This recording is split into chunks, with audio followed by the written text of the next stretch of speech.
if you're trying to play Bully and your controller is not detected or not working, well, in this video, I'll show you how to fix them. So without any further ado, let's get straight to the video. First things first, Bully, basically click on library first on the game. As you can see, let's say this is Bully right over here. Go ahead and click on this. And if you have a controller right over here, let me go ahead and connect my controller real quick.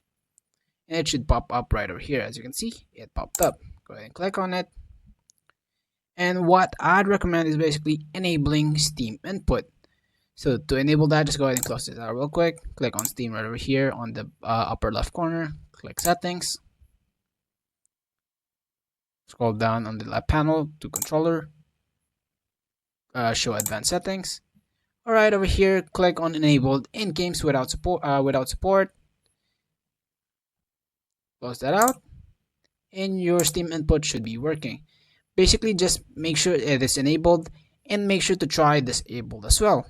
Now, what worked for me was enabling it, but it doesn't show the PS4 controls. I mean squares. It just shows like B, A, and other stuff. It doesn't show that, but it does work on a game without even delays. Now, go ahead and try that. Basically, that is all for this video, guys. Just a quick tip though, make sure to check the Bluetooth right over here, and if not, just go ahead and try to do a wired one, and that usually works. And I hope you guys find this video helpful. If it did, please like, subscribe, comment down if you do have any questions. Have a great rest of your day. Peace.